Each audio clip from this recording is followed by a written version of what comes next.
Real Housewives of Beverly Hills season. I don't care, y'all. You know, I under this reunions like this remind me why people be feeling like the girls should just have their own housewives, the black girls should just have their own, and the white girls should just have their own. Because, like, I'm sorry, sorry, y'all. The cognitive dissonance that took place on my television was a bit too much for me personally. Garcelle is better than me. I would have, baby, y'all thought the way Portia dragged Kenya, Kyle wouldn't have been able to take me after that. But y'all had the nerve. I'm aggravated with every single person on that stage because the way I look at it, didn't nobody stand up for her. Nobody stood up for her. Not one person. Nobody did. Nobody. Y'all are all disgusting. Y'all are all disgusting to me for allowing that to go on. The last 5 to 10 minutes of this episode was disgusting. And the fact that Kyle's, oh my gosh, bruh. The way I would have just left that reunion, because you're not about to gaslight me, and you damn sure not about to gaslight my child. We're not having it. Not when it comes to the kids. I don't even care. Real Housewives, I don't care. What did we start with? Rinna comes in with some, first of all, everybody looked terrible, including Garcelle. I hated everybody's look. Nobody looked good. Everybody looked cheap or it looked tacky as hell. Hair was terrible. No, this is one of the first reunions I can say I didn't like one person's look. Not even a little bit. Everybody looked a mess. Oh, no, this is just a rant and a rave situation. I don't even like really care. I don't care. I don't care. I do not freaking care.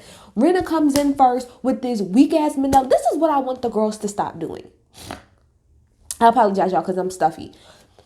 I'm tired of y'all coming in with these envelopes and stuff. There's not too many people that I can actually think who had something that they pulled out evidence-wise and it was really gagging people. People love to talk about Monique, but nothing that Monique pulled out of that book was stuff that we didn't know about already. So stop with the trying to gag the girls because it never works. It never, ever works. It falls flat every single time. So I'm tired of it. I don't even care what she got in there. What else? Diana's not here because she quote unquote sick. No, you don't want to get your ass chewed up. That's why you're not there. The whole first 10 damn minutes of this show was a Halloween paid advertisement. That's all it was. Jamie Lee Curtis came on, sat there, talked. She's an icon, and I love her. But girl, you too busy on TV. Cry. You didn't care. Next. Let's talk about Garcelle's son. Okay, so Andy was like, I just kind of want to bring up, you know, what has recently happened. And y'all know how I feel. I don't even really got to do too much because I already did a video, a good 10-15 minute video on how y'all had Garcelle's son messed up in me. Okay, I already went off about that. But Garcelle pretty much says, you know, how it was pretty much his first week of high school and he's getting all of these threatening text messages. I didn't even know he was getting actual text messages. I thought it was just like DMs. I mean, regardless, it's terrible. But he was getting all of these messages about how you ain't this, you ain't that. And that main one, like I told y'all about, which is the, oh, if your father wasn't white, you would be Neil Thorne type of shit or whatever. And, you know, they talk about how, you know, Lisa, you know, had said something and, you know, Andy pretty much just says like this, like, I appreciate the fans, I appreciate y'all, but this is really just a show. And like, even with her sons, but in general, y'all need to calm down. And that's how I've always felt like that about the Housewives fans.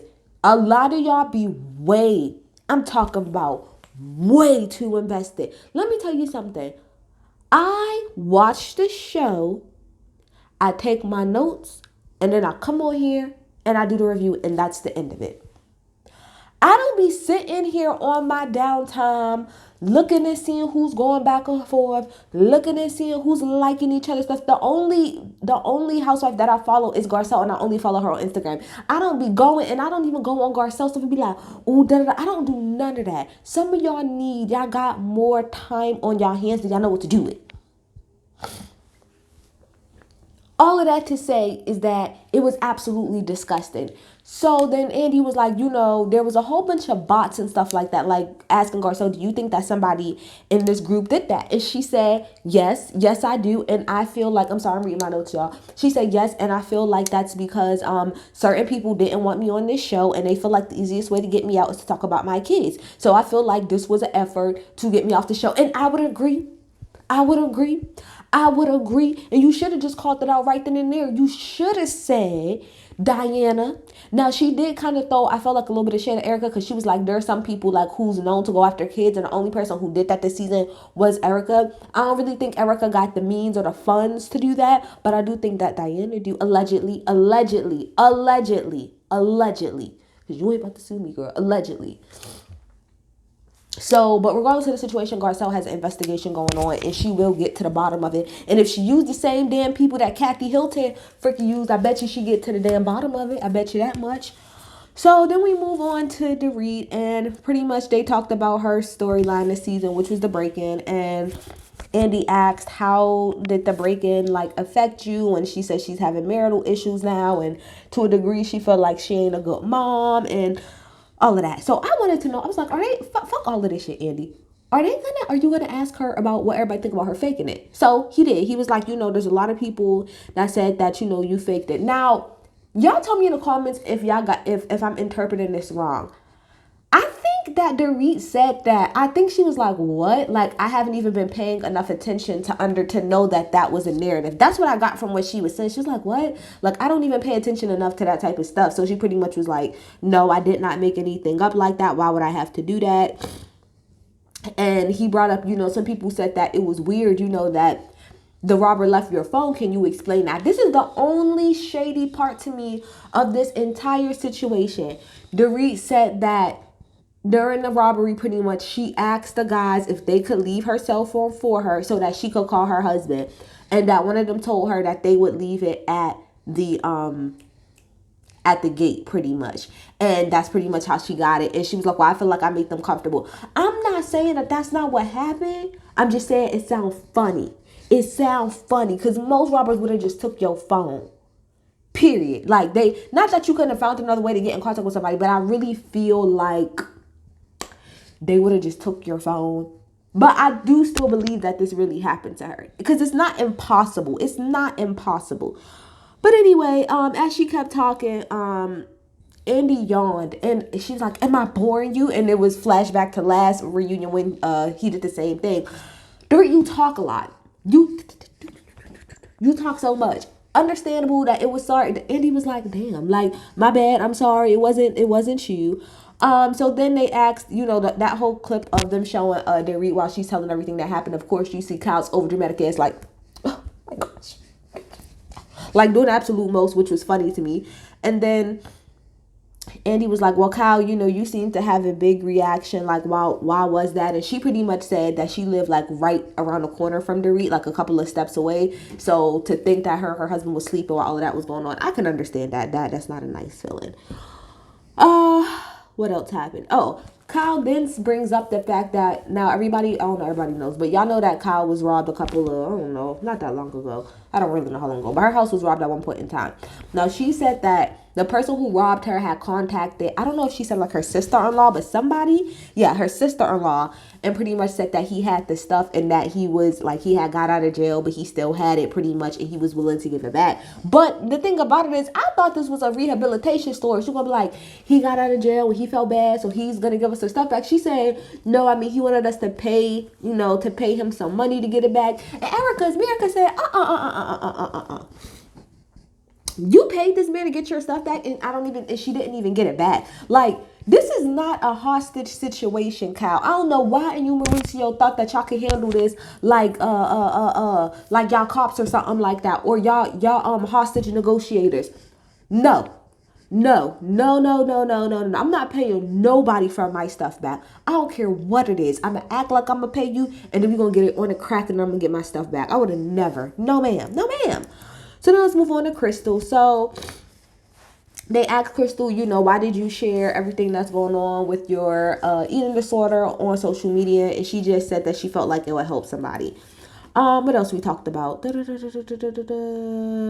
Oh, one thing I do have here is they asked, I think Andy asked, like, is the whole thing about your eating disorder, is that why you felt some type of way when Sutton had came into the room, because you were like not all the way clothed and stuff? Like, does that tie into your how you feel about yourself? Yes. And she's like, it's pretty much a body dysmorphia thing, which is what I said last season. I said you're dealing with somebody who already has the eating disorder, which is all tied to body dysmorphia. So yes, somebody probably would be uncomfortable. A regular person would be uncomfortable with somebody walking in on them naked. So why would you think that somebody who has that problem wouldn't have that issue too? Bye bye and good night. What else happened? Blah blah blah blah blah blah. They asked Kyle why did she come at Sutton that night at Garcelle's party, which Kyle was doing a lot of that party when Sutton and Diana got into it, and Kyle pretty much said she was drunk. Sorry. They asked Erica, after Crystal told you everything, like, why did you make fun of her, talking about don't eat the chicken tender? And like I said, one thing I will respect about Erica is she stand on what she said. She was like, I said it. I sure did. It was wrong. And I'm sorry, but I did say it. I appreciate a bitch that stand on what she said. And then he asked, did you feel like it was okay for Dorit to tell everybody what was told? Now, I look at this both ways, and I think I said it at the time. To a degree, I do understand where Dorit's coming from, because it's like, well, damn, I only said something because, you're already kind of talking about it. So I didn't think it was that big of a deal. However, I did say for that episode, it did come off very gossipy and judgy across the board. That's how it came off, just saying. So I understand it from both sides of the fence. Y'all, give me 1 second. Okay, sorry about that. So then we go to Crystal and Sutton. Now, this is pretty much where Crystal, I gotta call you on bullshit. So they asked, like, what was the whole situation about you saying that Sutton said something so dark? Now, Crystal now backpedals after all that time and says it wasn't something specific that she said. It was the overall tone. And everybody's like, oh no, hold on, stop.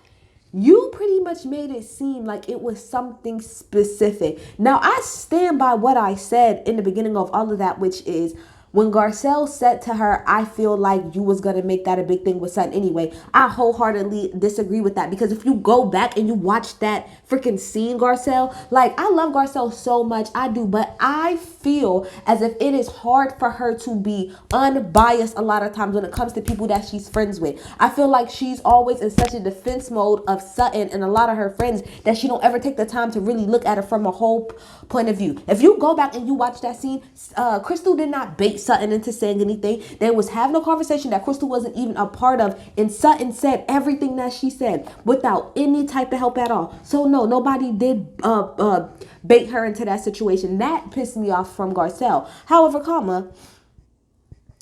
from there, that's when Crystal's defense to that was, well, it was more dark things, other things that was said before that conversation. You specifically said. You didn't say, I felt that there was a dark tone or the tone of the conversation was dark. You said it was more darker things said. So that's what everybody was pretty much harping back. So it was a whole bunch of back and forth about that. And, oh, I thought that's what you guys thought. And everybody's like, no. And when it got down to us, everybody was like, it pretty much came off like you was trying to say, like, you was trying to imply that she said something racist, which is exactly what that was implying. No shade, it was, because we know what y'all got into an argument about. So to say that there were darker things said in the topic that y'all was going back and forth about was race, that would make us think that you're saying something. You're implying that she said something racist. The only thing about this situation that makes me feel like Sutton maybe did say something is how quick Sutton wants to move on. When it got to Sutton, because she didn't say nothing the whole time, Andy got to her, she was like, he said, so Sutton, you the one who was said all of this, said, who this was said about, like, what do you think? And then, so I was like, well, you guys know that I'm not racist. And Garcelle was like, we know that. Girl, don't. Because we don't know that. Like, I hate the fact that y'all be friends with white people and then just assume off top that they're not racist. Stop it. Just, you could have said nothing, Garcelle. You could have said nothing. You friends with her, that's enough, right? So any day. But then she was like, she said, but I just want to say that me and Crystal, we talked about it and we moved on. So I would like the group as a whole to move on, which I agree with Sutton. Like, y'all, that's why I said Garcelle and Kyle, to me, y'all made this a much bigger deal. Like, to me, for me personally, I feel like if Sutton said that she was cool with it and she let it go, I don't understand why the rest of y'all would not. It's because y'all needed a storyline and Sutton didn't want to be part of that storyline. But the only reason I do feel like something shady was said, Erica and Lisa end up saying after that, like, why is this okay now? Like, why is it okay that fast? I do keep my eye open on the fact that Sutton really don't want to touch this situation. That she is super easy and super fast to be like, no, it's fine. And every single time, there has not been once since this came up that she really truly defended herself as hard as she did with everything else. With this, she's just like, no, it's fine. It's fine. We moved on. We moved on. I think she did say something. I don't know what she said, and maybe Crystal is exaggerating it, but I feel like Sutton knows that she said something, and maybe it wasn't that big, but it could be perceived as big depending on the situation. Something in that milk ain't clean about that situation. I don't care what nobody say. Oh Lordy. So then the question is asked, oh, Crystal, you're a millennial, and you said you guess only millennials know that it's weird to listen to Michael Jackson. And he was like, is it? And she's like, yes, it is. And he's like, why? And everybody be quiet, and she's like, because of the accusation. Erica was like, but he beat that case. Now, I know I did say that in my last video, when I was talking about it. Now, I do understand that just because you beat a case, that doesn't mean that, you didn't do the crime or whatever. But girl, you in the minority. When I'm telling you, Crystal, don't speak for us millennials. Do not speak for the overwhelming majority, because the overwhelming majority of us do not feel that way. So if you and your clique feel that way, say that. The rest of us over here will feel that way. And it really ain't got nothing to do with him beating his case. It's everything else that's concerned, all of the evidence. That's what it gets down to. So, bitch, speak for yourself, because off the wall is a bop. And that's all I got for you. So then it's asked about the whole 14 friends. This has been a big thing that everybody on the internet and all reviewers and everybody's wanted to know, because when Crystal first came on this show, it was said by somebody that she had fallen out with a group of like 14 friends or something like that, and nobody really understood why. So she pretty much says that, once she got on the show pretty much, or started the show, that, that's when those people started talking to her. Then Cal jumps in, and it's all this little back and fucking forth. It was semantics at the end of the day. Cal took it as Crystal saying first, well, it's when I was on the show is when I had the problem. And Cal was like, that's not true, because two of those people were offered the show. And she said that's why they had a problem. And she's like, no, it doesn't make sense. This is how I took it. What I took from Crystal was saying is that the reason her and her friends fell out is because probably this is how I take the situation. I'm pretty sure out of the group of 14, a decent amount of them, maybe 2 or 3 or 4 of them, were asked to be on a Row House of Beverly Hills. And once it probably got confirmed that Crystal was the person, okay, and she was the one that's doing it, she probably fell out with everybody else. Now Kyle said, well, there were 2 other people that was asked to be on the show. Okay, but they're not on the show, Kyle. So what the fuck? So to me, that gives more credence to what Crystal is saying. Listen to what you said. There are 2 people that was asked to be on the show, and they're not on it. She is. So wouldn't that be more of a reason why they don't like her? Because out of the 3 of them, she was the only person that came on the show. Like, don't you think that would cause a problem? Like, and I do think that there's more to that story. But Kyle, you made absolutely no sense, and it felt like you just wanted to go back and forth with her for me. Then Diana comes. Let's just get to it. So first of all, I don't like how we skimmed over that Jeffrey Epstein situation. We should have dug more into that, but whatever. And she's like, oh, I never met him, and that timeline doesn't add up, blah, blah, blah, blah, blah, blah, blah. Then we get on to the black content creator comment. Now she says, oh, I thought it was like the dark web. Now Crystal jumps in and defends her and pretty much says, when I saw that, I called her. And when I called her, she's on the phone. She was like, oh my gosh, can you believe that there are black content creators? And she was like, what are you even talking about? Like, what do you mean? And then she was like, I didn't, don't you see? Wait, what did she say? She was like, Then isn't it crazy that you got people who make accounts to troll us? And she said at that point in time, that's when I realized that she didn't really know what it meant.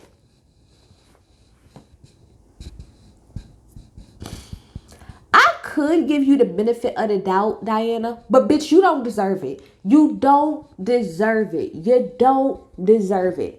You don't deserve it. So I'm not gonna give you benefit of the doubt. Maybe if all of this other stuff with Garcelle wasn't going on, maybe I give you the benefit of the doubt. But because everything that's going on right now with her, I will not give you the benefit of the doubt. And I think you're full of shit. Full of shit. And Crystal, shut your mouth. Shut your mouth. Stop trying to come in and defend. Shut your mouth. Just be quiet. Just be quiet. I don't even want to hear you, okay?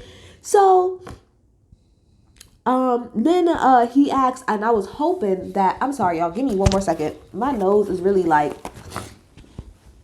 it is really killing me, y'all. My bad, hold on. I apologize, I shouldn't have to see that. So anyway, so yeah, I wanted to know if Andy was gonna ask about the whole situation with Diana and giving money to the victims of one of the flights, the survivors of not the survivors, but the families of the people who was on a flight that crashed, and like Tom Girardi had oversaw their case and allegedly didn't give them the money. So Diana pretty much put up money towards that foundation. I was very interested on how Erica was going to feel about that.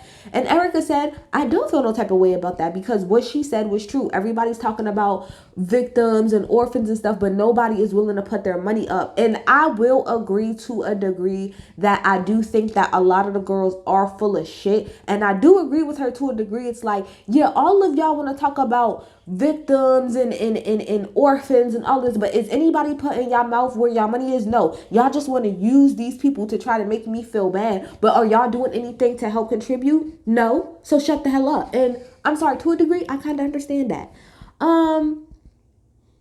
So then we get on to the whole bot situation in Jax. So Andy was like, it's being said, about a lot of people, Diana, that you're the person who, sent the bots towards Jax.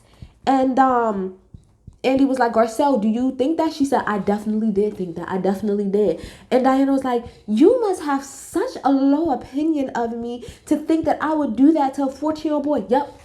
Garcelle, yep. I do. I actually do. Now what? You thought I was going to say no? I absolutely believe that you did that. And this is talking from me. Allegedly, I believe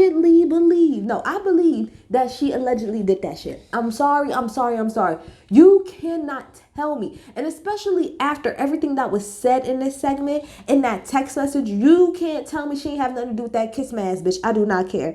So Garcelle was like, Diana ended up sending me a threatening text message, because pretty much what happened was like Jax had got this specific text message that was like, if your dad wasn't white, then you would be getting kneeled on. You need to leave Diana alone. So that's the one that Jax posted originally and pretty much was like, you guys got to stop. So when that happened, Diana had sent her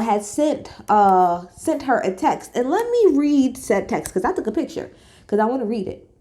Let me read this picture for y'all real fast. Let me read this text.